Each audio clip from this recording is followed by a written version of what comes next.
నమస్తే welcome to INB news.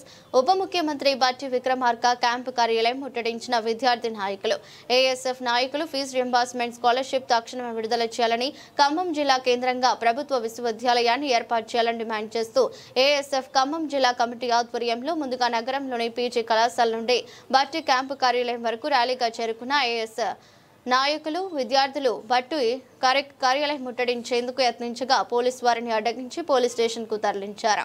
అఖిల భారత విద్యార్థి ఫెడరేషన్ ఖమ్మం జిల్లా సమితి ఆధ్వర్యంలో ఇవాళ ఈ రాష్ట్ర ముఖ్యమంత్రి కార్యాలయాన్ని ఉప ముఖ్యమంత్రి కార్యాలయాన్ని ఇవాళ ముట్టడించడం జరుగుతూ ఉంది। ఈ రాష్ట్ర వ్యాప్తంగా 2021, 22, 22, 23, 24, 25, 25, 26 ఈ విద్యా సంవత్సరానికి సంబంధించి సుమారుగా 10,300 కోట్ల రూపాయలు పెండింగ్ బకాయిలుంటే పెండింగ్ బకాయిలు విడుదల చేయడానికి ఇవాళ ఈ రాష్ట్ర ప్రభుత్వం దగ్గర ఖజానా లేదని చెప్పని సాకులు చెప్తా ఉన్నది। ఇవాళ రాష్ట్ర ప్రభుత్వం అనేకమైనటువంటి సంక్షేమ పథకాలకు ఇవాళ నిధులు కేటాయించుతున్నటువంటి పరిస్థితి చూస్తా ఉన్నాం।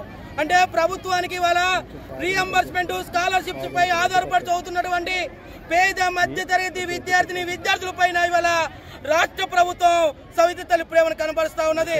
అంటే ఇవాళ విద్యార్థులుగా నువ్వు ఆనాడు గత ప్రభుత్వం ఏదైతే విద్యార్థి వ్యతిరేక విధానాలు అవలంబించిందని ఆ ప్రభుత్వాన్ని వద్దనుకొని ఇవాళ కాంగ్రెస్ ప్రభుత్వాన్ని అధికారంలో తీసుకొచ్చినటువంటి కాంగ్రెస్ ప్రభుత్వం ఇవాళ 2 సంవత్సరాల కాలం పూర్తవుతున్నప్పుడు కూడా కనీసం ఇవాళ విద్యార్థులకు ఇచ్చినటువంటి హామీలు అమలు చేయకుండా ఉన్నటువంటి పరిస్థితి ఉంది। అంటే ఇవాళ పేద విద్యార్థులను ఇవాళ మరింతకి విద్యకు దూరం చేసే కుట్రలో భాగంగానే ఇవాళ రీఎంబర్స్మెంట్ స్కాలర్షిప్స్ ఇవ్వట్లేదు। ఇవాళ రీఎంబర్స్మెంట్ స్కాలర్షిప్స్ ఇవ్వమని అడిగితే ఇవాళ రాష్ట్ర ప్రభుత్వం ప్రైవేటు విద్యా సంస్థల యాజమాన్యాలపైన ఇవాళ విజిలెన్స్ దాడులు చేస్తున్నటువంటి పరిస్థితి ఇవాళ మనం చూస్తా ఉన్నాం। తక్షణమే రాష్ట్ర ప్రభుత్వం స్పందించి పెండింగ్ లో ఉన్నటువంటి స్కాలర్షిప్స్ రీఎంబర్స్మెంట్ విడుదల చేయాలి।